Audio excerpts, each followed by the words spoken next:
This is Vermont Edition. I'm Michaela Lafrac. Today marks our latest installment in our new monthly series, Town by Town. You might have heard our kickoff show last month in Elmore. If you didn't, here's the shtick for the series. Town by Town is our version of the 251 Club. Each month, we'll hone in on one of Vermont's 252 towns or cities. We'll talk to residents, share local history and lore, and learn about what it's like to live in town. At the end of the hour, a guest will help us randomly select our next town by spinning a big Wheel of Fortune style spinner. If you want to see what that looks like, be sure to follow us on Instagram at Vermont Public. This month's town is Belvidere in Lamoille County. At the time of the 2020 census, Belvidere had just over 350 residents.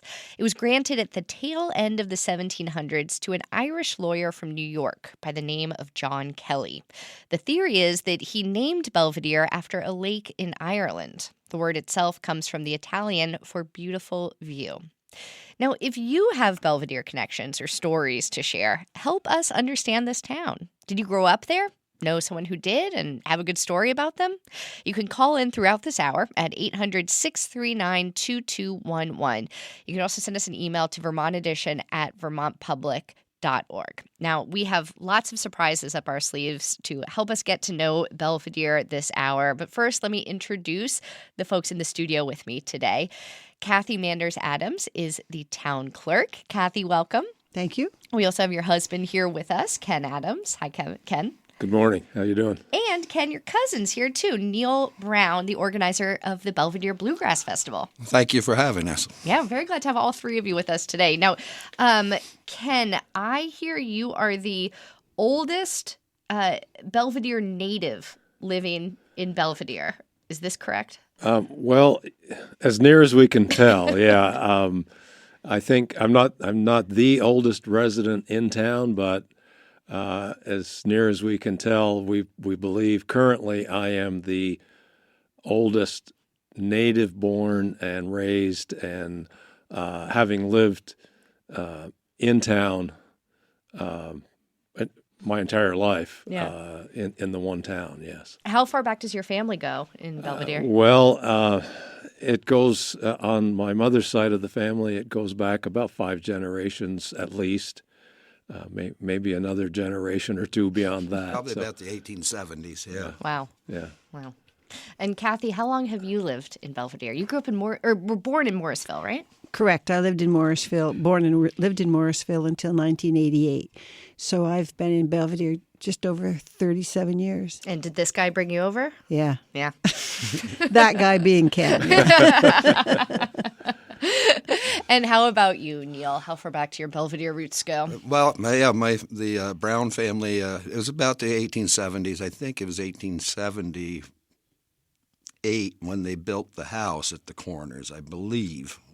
But, we've been there as long as I can remember. But one beautiful thing about America is we all live in the best town, in the best city, in the best state, and in the best country. Well, and I hear you absconded to Georgia, Vermont, right? Well, yeah, my wife dragged me down there, and that's probably the only reason that I left. So let's talk about what Belvidere was like when you all were growing up. Ken, what are some of your earliest memories of town? Well, so I'm 73 years old, so that puts my childhood back in the late 50s and through the 1960s. And I guess, one of the biggest memories would be having attended a one-room schoolhouse for my entire elementary school years, grades 1 through 8. Literally was a one-room schoolhouse with one teacher. And up until about 1963 or 4, the main state highway going through town was still a gravel road. And I can remember, that road construction and what an improvement, if you will, that was getting the new road built and what changed after the road having a paved highway.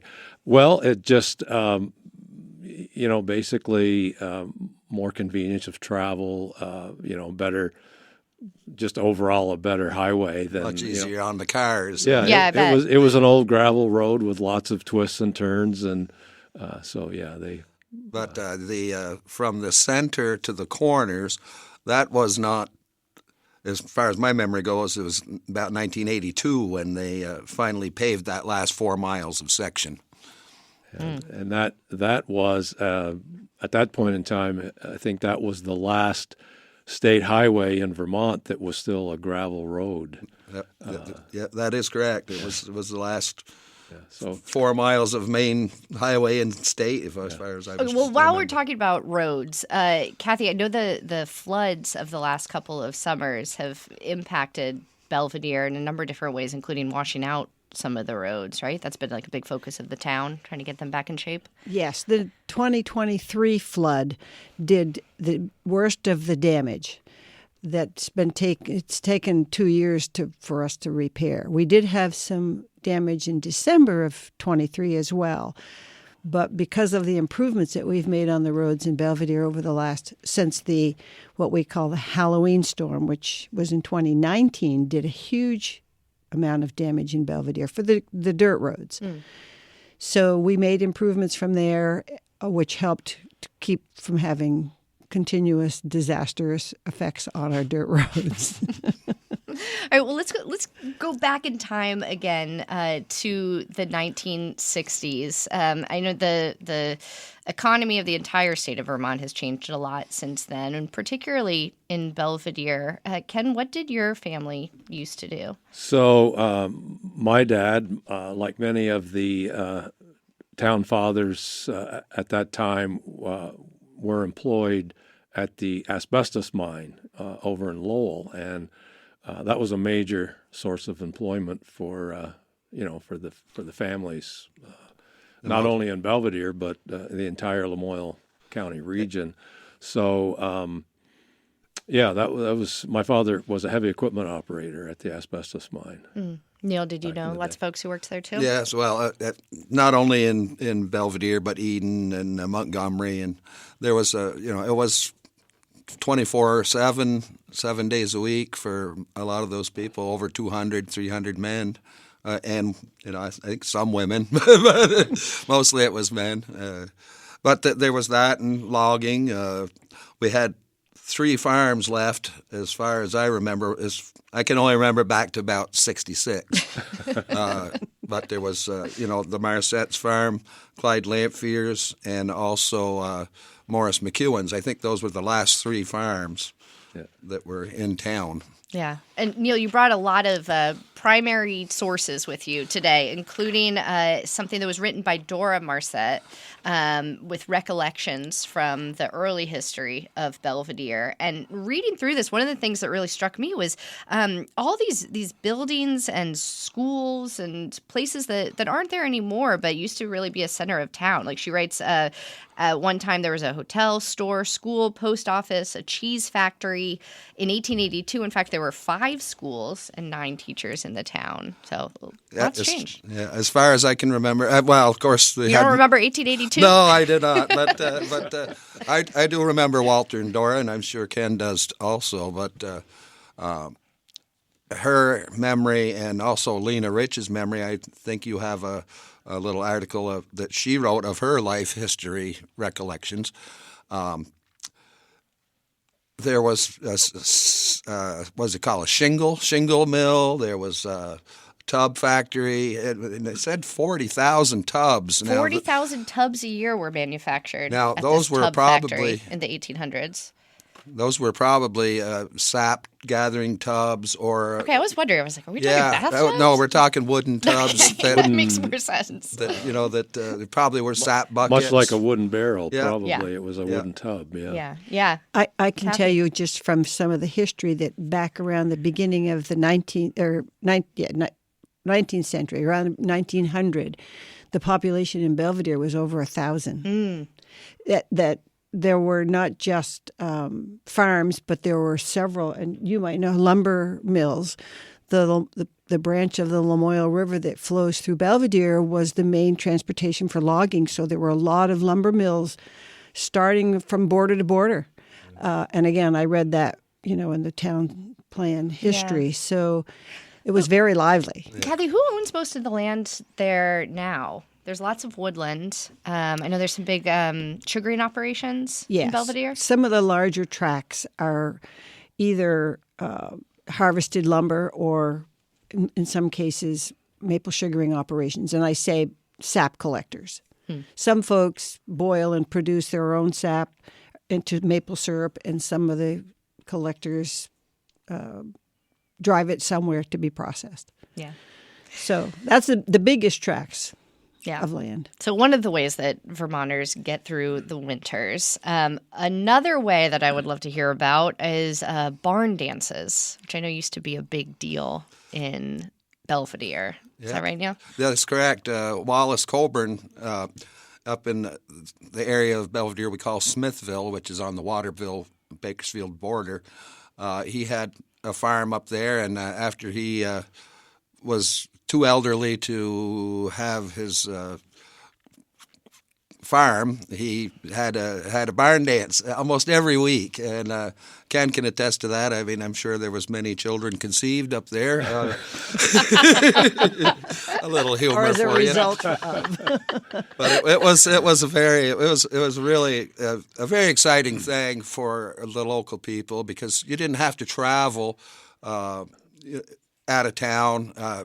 I remember the whole floor shaking up and down because so many people would be in there. Ken can attest to that. Yeah, what do you remember about the barn dances, Ken? So, yeah, I agree with Neal that one of the, I guess you might say, colorful characters from Belvidere from that time frame was most people knew him as Uncle Wallace Coburn. And yes, for several years back in the 60s, he had a Saturday night barn dance every week through the summer months. And much as Neal has described, you could feel the barn floor shake. It was a rousing good time. It really was. Cathy, did you ever make it to these dances? I never made it to the dances, but I wanted to add that probably, and these two can certainly back it up, the musicians were also local. Oh, absolutely. Yeah. You know, they between Waterville and Belvidere, a plethora of musicians that participated in these. Oh, yeah, music is a big Huge. part of our pastimes up. Everyone played. Ken, of course, we all played as a family, and there wasn't much else to do. You know, you read and you know, this was pre-internet, of course, you know. Well, if you're just joining us, we're talking about Belvidere as part of our Town by Town series, where we try to visit or learn about every town in Vermont. If you have a story about Belvidere, know something about it, love the place, you can give us a call at 800-639-2211. We have Tristan calling in from Enosburg. Now, Tristan, go ahead. Hey, guys. How you guys doing? Pretty good. Good. Hey, there's a hike just off from 118. I believe it's in Belvidere. There's an old watchtower at the top, and I know I look forward to doing it every year. Every year I think, okay, no big deal. And then there's a couple of spots that, yep, big deal. It's such a fun hike, and I really look forward to doing it. And is it a watchtower or an old fire tower? Does one of you know? Yes, it's an old fire tower. Yeah? It's actually in the town of Eden, but it's on Belvidere Mountain, and that is the same mountain Okay, that perfect. the That mines sense. were. I just really look forward. Yeah, I just really look forward to the hike every year. So thank you for the clarification. Oh, thanks, Tristan. So the story about Belvidere Mountain and the watchtower, fire tower. Belvidere originally was a larger landmass, and a portion up on that part of Belvidere was ceded to Eden. So Belvidere Mountain got its name because it was in Belvidere originally, just like Belvidere Pond that you can also see. That now resides in the town of Eden, but it's been well over 100 years when it was seeded, but it was named when it was part of Belvidere. Is there any bad blood, any frustration with Eden for taking their land masses? None that I know of. All right, Yeah. just trying to stir the pot. And Belvidere Pond on the maps is actually known as Long Pond. Yeah. So, There you go. But locally, it's always been Belvidere Pond. Yeah. Belvidere Mountain is pretty rugged. Yeah? Yeah. All right. Well, Tristan, good luck with your hike this year. And thanks for bringing it up for us. So right after we picked Belvidere as our next town, we got this great email from a woman who remembered that her friend, Sue Baker, had told her that she had her grandmother's diaries from the days when she lived in Belvidere. So we got in touch with Sue, and she generously shared some of the pages of this diary with us. They're written by her grandmother, Lena Eldred Rich of Belvidere, who you just brought up, Neal. She was born in 1911, died in 2007, and in the 80s and 90s, she spent some time writing down her memories of growing up in Belvidere. So as a special treat, we had my colleague Mary Angish read some of these diary entries aloud so that you all can hear them today. And we're going to start with an entry about when the so-called Spanish influenza pandemic made its way to this rural small town. The fall of 1919 and the winter of 1920, many people had the influenza in Belvidere. Pa had it the worst in our family. We lived on the Joe Root Hill. Arthur Flannery came once and left a big fish, a flounder, on the banking under the window. There was a sign that said, "Influenza, keep out." Harvey Sargent came one day and walked right in. He said, "For God's sakes, John, you haven't got that hen flu sideways too." He stayed right there and visited. He didn't get the flu. Many died with it. Sister Hazel's baby, Anoda. Stella and Pete Lawrence's baby. Chet Eldred took it to the cemetery on a sled. He stopped in the road in front of our house and said, "See what I got? A baby in this casket." Stella and Pete had the flu, so he took it to the cemetery. It is buried beside Hazel's baby, Anoda.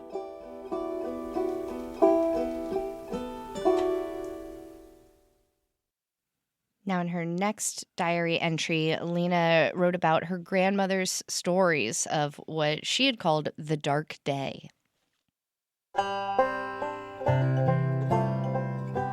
When we visited Grandmother Lucy, she used to tell us children's stories. One incident in particular that I remember was the dark day. She said the hens hurried to the hen house and went to roost.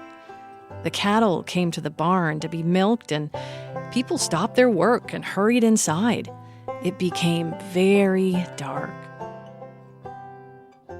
It was early afternoon in the summer. She said it lasted for some time, and then gradually it became light. No one had seen such a thing before. She would say that people talked about it and wondered. Of course, they didn't know it was an eclipse of the sun. Grandma Lucy was born October 25th, 1829, and died April 6th, 1917, at the age of 88. Those were two entries from the diary of Lena Eldred Rich, who grew up in Belvidere. Neal, what did those bring up for you, if you don't mind me asking? Yeah.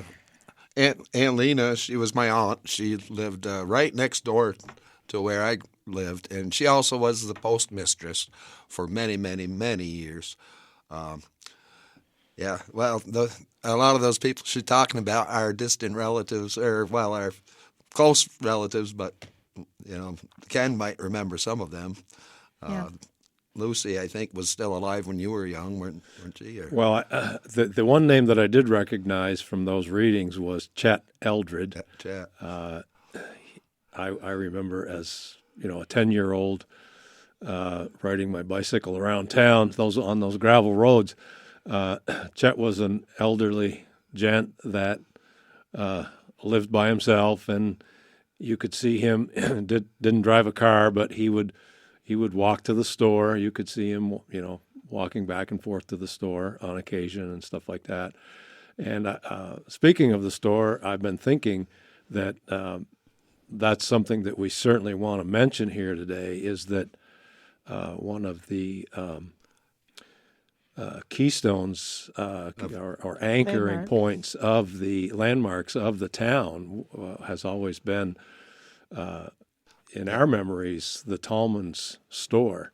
And Hugh and Myrna Tallman owned and operated that store for 60 plus years. Again, I was about a 8 or 10-year-old boy, and I remember when Hugh and Myrna purchased the store from Myrna's parents, who owned and operated it. And Charlie and Leona Reed. Yeah. Charles and Leona Reed. Yeah, I can remember, going to the store as, a really young kid, 6 or 8 years old, and seeing Charlie and Leona in the store, and then later Hugh and Myrna. So that was such a hangout. I mean, the men and the women would just hang out by the pot-bellied stove. And it's still there. And visit, the stove? and visit for hours and hours. Everybody in town. That's where we got all our news, the gossip. And right up until it closed. Yeah. they were just so wonderful people for our town. They did so much. Well, I know there are some efforts to kind of create a new gathering spot in Belvidere for folks who live there, but we'll get to that in a minute. We do have to take a short break. We'll hear more in our Town by Town series about Belvidere in Lamoille County in just a moment. Stay with us. Welcome back to Vermont Edition. I'm Michaela Lefrak. If you're just joining us, today is the second installment in our new series, Town by Town. Every month, we go deep on one of Vermont's 252 towns and cities. At this rate, it's going to take us more than 20 years, so buckle up for this journey. Today is Belvidere, a small town in Lamoille County. Our guests are Cathy Manders-Adams, the town clerk, Neal Brown, the organizer of the Belvidere Bluegrass Festival, and a lifelong resident, Ken Adams. And you can join our conversation too. Call in at 800-639-2211. Some folks have also sent us emails, including Mary in Richmond, who writes, "My great-grandmother, Julia LaBelle, lived across the street from the schoolhouse in a home with no indoor water except a pump in the kitchen. I remember a well in the attached shed with a trout living in it, using an outhouse when we visited, and how cold it was at night. She was the cook for the school lunches for a long time. She'd walk on the dirt road to the ABC store for ice cream, and we'd fish down in the brook. We still go up to visit the family plots in the cemetery, and we've brought my dad up to go fishing. It's sad how there's not too much there now, but it is still very much a special place." And we have another Belvidere resident, business owner, calling in now. We have Bill Baker, sugar in Belvidere. Bill, welcome. Hi, thank you. Yeah. What's been catching your ear during this conversation, or what do you want to share about Belvidere? It's this wonderful event here. I'll make a quick correction. Actually, the owners of Maple Sugar Mountain live in Waterville. A family-owned, Bill and Malo, Roger Mann Jr. and his wife Sue, and David Mann and his wife Cindy are the three families that own this. We dearly love Belvidere, and this is so much fun to hear all these nice things are being said. We just quickly, a little history. We started out in 1977 as Rattling Brook Timberlands, and we were in the wood business and kindling wood business, and did an awful lot with that for a long time, and then kind of slowed down with that, and actually leased out our building, which was built in 77. And then in 2012, we decided, as our careers were slowing down, that we'd get into the sugaring business. Our father-in-law, my father-in-law, my wife's and the boys' father, Dr. Roger Mann, had some land, a fairly good-sized piece of land up there, and we decided the maple trees need some attention. So in 2012, we started Maple Sugar Mountain. First couple of years, we were smart. We sold the sap, and then we went on a dumb attack and went full bore. We got all the equipment, spent a lot of money, and still are making some Vermont organic maple syrup. We do very well there. We make the top two grades, Golden Delicate and Amber Rich syrup. Sell it all over the country. We ship it everywhere. We have little local sales that we do down in Waterville at our maple, we like to call it our maple store. We tap around 27,000 ourselves, and then we lease in, buy the sap for another 3,000 or so. Wow. And then we lease out 11,000 taps to a neighboring company that buys our sap and also buys a lot of our syrup. But, Oh my gosh.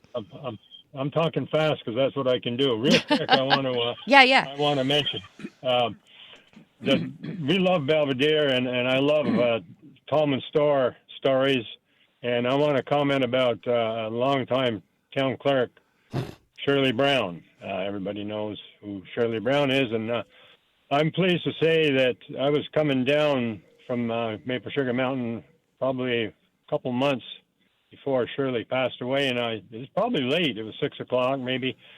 It was dark, and I saw the lights on, and I just stopped in to say hi to Shirley because I knew that she, was not doing super great, and had a wonderful talk with her. And then, better than not miss this, when I needed to know something, I'd go to Tallman Store on the way home and talk to Myrna. Yeah, the place to be. Bill, I'm going to just hop in here because I know you're talking about someone very special to Neal, right? Yeah. Well, that was my mother. Yeah, she was. All of my life, her and my father were the town clerks before. I think Shirley Cox was there for. Well, she was the She's assistant just helping you. Okay. Shirley and Larry Senior. So anyway, we had the town clerk's office was in our house. So as we were growing up, everyone came to get their deer hunting licenses. The listers, the selectmen, they all were there at our house, mostly when it was supper time. Wow. Funny how that works out. Cathy, it's not still in your house, is it? The town clerk's office? It was moved to a new building, the town clerk's office, during Shirley's tenure in the early 1990s. But Shirley, in case Neal didn't know this factoid, between Shirley and Larry, they were the town clerk or assistant town clerk for 60 years. Wow. 60 years, yeah. Wow. A lot of history held there. Yeah. All but 2 years of my life. Well, Bill, thank you so much for calling in. I wish we had more time to share some of these stories, but I want to get to some other folks who are on the line. We have Jack calling in from Belvidere. Jack, go ahead. Hey, Jack, can you hear us? Oh, yes. Hi. I didn't hear my name until now. Hi. Yes, I'm here. I moved here in 1982. My wife and I did. And we love living in Belvidere. It is one of the most wonderful places in Vermont as far as I'm concerned. But the thing that I was really impressed with is just how local people had stepped up to do these jobs of the town. I mean, Mildred Wescombe was the postmaster, and the post office was in her house. Shirley and Larry Brown, as you already spoke of, and there were other people who just really did the work and held the town together, and I just thought that was really impressive when I first moved here. Jack, thank you so much for calling in. Do you all know Jack? Oh, yeah. Oh, yes. Yeah? Hi, Jack. Hi, Jack. Briefly, could you tell me about some ways that the community is trying to stick together now, even as, the population's dropped, some stores and other beloved places have changed. Ken, what ways do you see the Belvidere community coming back together? Well, I think the most recent and most obvious current event is the transfer of the Belvidere Elementary School property is being transferred from the school district back to the town. The school was built in the early 1990s, and then upon school consolidation back in 2016 or 17, the unified school district took ownership of the school and the property immediately surrounding it, and they have since decided. The school district have since decided to dispose of that building, if you will. They no longer need it as part of their educational facilities, so they offered it back to the town, and for the price of $1. So after a summer's worth of discussion and several informational meetings, and the select board in particular discussing this issue, the decision was recently made to accept that offer. from the school district for the town to get the school back. And there's a huge rallying of support from local folks, longtime residents, new residents, and some folks that are not currently residents but grew up in town, were born there. There's an incredible amount of interest in bringing folks together as a community and taking hold of this project and making it work. Yeah. Cathy, what stood out to you about that process? And it's been a big deal in town and reclaiming the schoolhouse. As a town clerk, I had to remain neutral. I got Very diplomatic. lots of comments from folks, and everybody has a right to their feelings. So, of course, you listen to them. But I wear a couple of different hats in Belvidere besides the town clerk. I'm also currently the president of the Belvidere Community Club, which is a nonprofit organization, standalone, that's not funded in any way, shape, or form by the town. So the community club sponsors the Bluegrass Festival every year. The community club also sponsors what we call Old Home Day every year, and those have been going on for years. So the community club's interest in the building is giving an opportunity to have events take place in town during the winter months. The community club facilities, standalone property that sponsors the bluegrass and so forth, is separate, so they could only offer activities during the summer months because it's outdoors.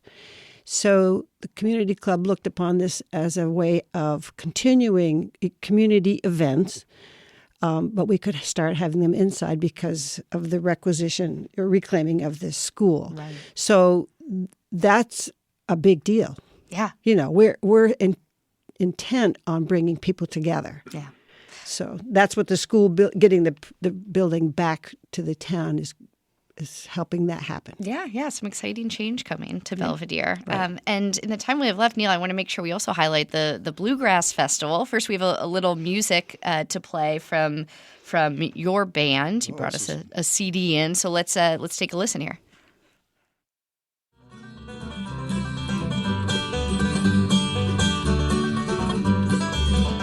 It's been 10 long years since I left my home in Hollow where I was born. When two fall nights make the wood smoke bright and fox hunter blows his horn. Neal, what do you want to tell us about the festival? It's some great music. Thanks for sharing it. Two of those members are passed on now. They were great friends of mine. But we started the festival as the group Rattling Brook. Now, Bub Barrett also grew up in Belvidere. Herbert Barrett is his real name. And Pete Langdale grew up in Waterville. And he was a great friend of my brothers, so they played. And so anyway, we started our bluegrass band, and we didn't have a lot of places to play. So there were not many festivals around at that time. This is 1985. So we had decided that winter to have our own show. So we hired, 5 other groups. They were great. Banjo Dan is one of them. Mardi Gras. We had Cardigan Mountain from New Hampshire. Up the creek from here in Burlington, and ourselves, which was the Rattling Brook Bluegrass Band, therefore hence the name, which is a little tiny stream right near Mr. Baker's sugar house that he called in. So yeah, we started, and we had about 400 or 500 people that first year. We've been going ever since. We ran the whole thing as a group for 3 years until we went our separate ways as a group. And the club graciously took it over, and now they run the whole thing. And I dare say it's been 40 years. It's not much for other people, but over that time, I think we've raised about $1 million, which is not a lot for say Burlington, Essex. Somebody writes a check for that, but it's taken us like 42 years.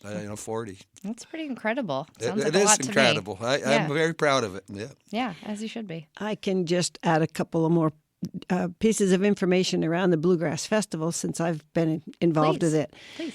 There were no Bluegrass Festivals during COVID. For 2 years. Yeah. And the Bluegrass Festival is the main source of income to help pay the expenses that the club has.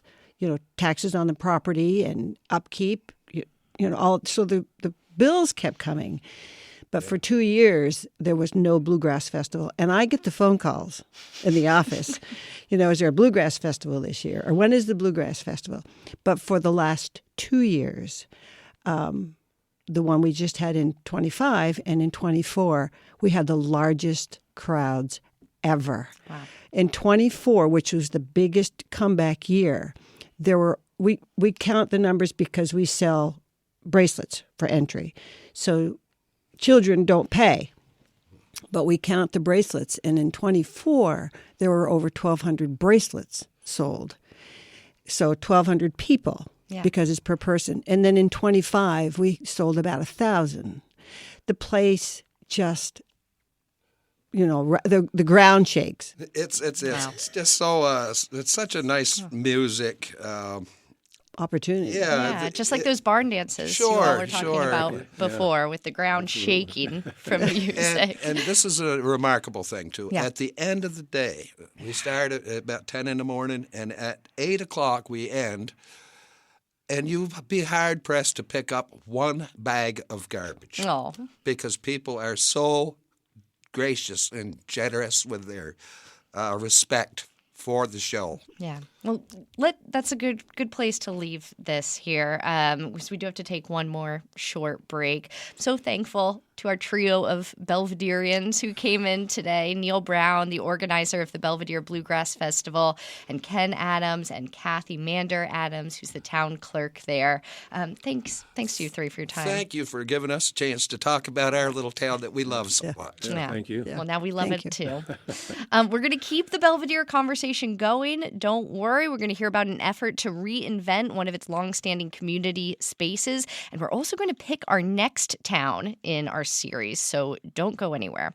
You're listening to Vermont Edition. Welcome back to Vermont Edition. I'm Michaela Lafrac. Today, we are learning all about Belvidere, a small town in Lamoille County. This is part of our monthly series, Town by Town, where Vermont Edition learns about every single town and city in the state, all 252 of them. In just a few minutes, we're going to be selecting our next town in the series. But first, we are joined by a relatively new resident of Belvidere, Tyler Barber. He's a software engineer and the co-founder of the Belvidere Community Trust. Tyler, welcome. Hi, Michaela. Thanks for having me. All right, so you've been in Belvidere how long? A couple years? 3 years now. November will be 3 years for us. Okay. What brought you there? It was the first place we could find a house. We were part of the post-COVID kind of scramble to find a home in Vermont. We had been in Morrisville for a couple years before that, and I think Belvidere was maybe the 12th offer we had made on a house, and we said, it's out there, but it's ours now, and let's make the best of it. Yeah. So what's been good? What's been tough? So we both my wife and I grew up pretty rural over in upstate New York, and it's kind of what we were after, and it's very quiet. The nature is front and center, I think, out in Belvidere. It is a hike from everything. It's 30 minutes to the nearest store. It's 30 minutes over Eden Mountain for my wife to get to Craftsbury. She's a teacher over there, and so you're kind of going just about everywhere for anything you need outside of Belvidere. Yeah. Well, what made you fall in love with the place and stay for the past couple of years? Gosh, the view is kind of the cheesy one, but definitely worth it. We kind of kept to our own for the first couple of years there until we started to get out a little bit. I mean, again, this was just post-COVID. And so we had gotten out to some of the community events and just fell in love with the people. It's a town of 400, and you're going to know everyone very quickly, but everyone's super welcoming, just friendly, and wanted to do something in the town. Yeah. So you have gotten involved in the town in a new way recently with the Community Trust. Can you tell us about it? Yeah, so the Community Trust is something that we're trying to spin up to help operate the school. More or less when you do something like this, you kind of become a landlord. So on the surface, it does not sound fun, but I think we want to maintain this community focus that we've had recently with the community club and do those events. We had a conversation at town meeting day about the school and if this was even feasible for a town our size to pay for something like this. And I think that was like the main point of contention. And I kind of wanted to have both, right? You got to pay for this, but also we want to help have these events, help people get to know each other in town, have that meeting space, that isn't there anymore. And so we are working to try to make that a reality. We've got a lot to figure out between the event planning and community stuff that we're having going on. And we've also got to figure out how to rent out some of these classrooms in the school to businesses that kind of meet and have value for the community. So we're looking into a co-working space, we're looking into private offices, or trying to understand if maybe a pop-up medical center makes sense there as we go through all those problems in the county. So it's really trying to operate the school and trying to raise funds for that, but also trying to understand what the community needs and what we can do to sort of bring that in there into that school space. When you think pie in the sky, like your dream event to host in Belvidere, what would you like to see? Oh, man. More music, generally. Yeah, I think so. The Bluegrass Festival is great, and there's so much great music around Vermont in general. But now we've got this indoor space. I'd love to bring just more, even just kind of jam sessions in there or something like that, just to bring people together. I know Waterville's got a beautiful one Thursday mornings. I think they host at their town hall. So more music, I think, is something I'm really looking forward to. And one other one, we've got a beautiful commercial kitchen in there. So I'm really hoping to bring some folks into that and help out some local bakers and other folks that are making stuff in the area. Yeah. Great.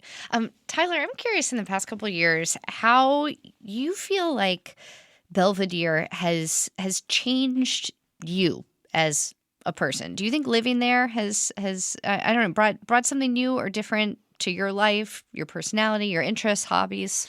Yeah. You have a whole lot of time to reflect, I think, when you're out in the middle of nowhere. A lot of reading, a lot of just trying to understand what there is to do out here.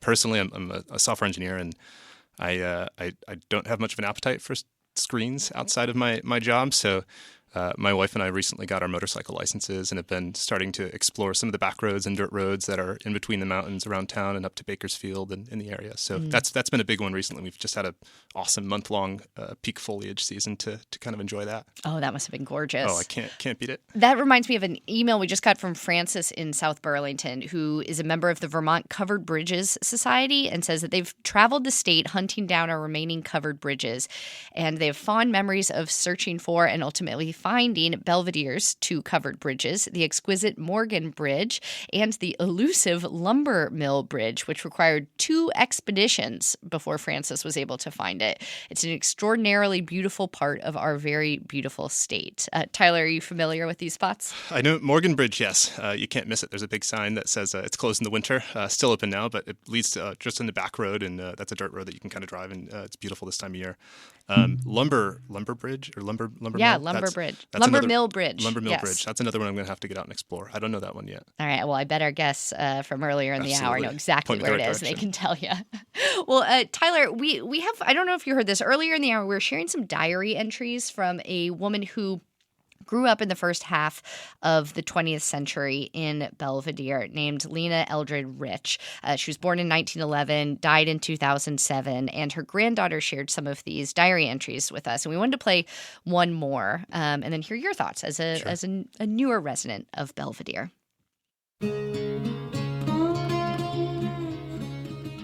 My father used to tell us about a man who lived in Belvidere. It seems that he was about my father's age.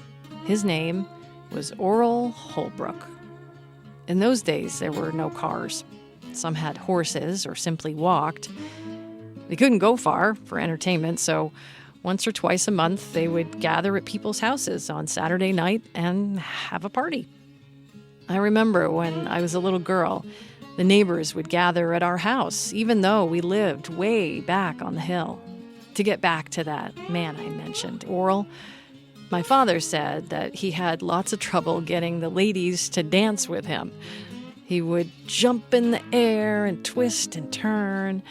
One time he said to my father, "John, I know I can't dance, but I can drive a horse." He didn't realize that one had no connection to the other. Through the years, if any of us children made senseless statements, my father would say, "Now talk sense. Don't be like Oral Holbrook."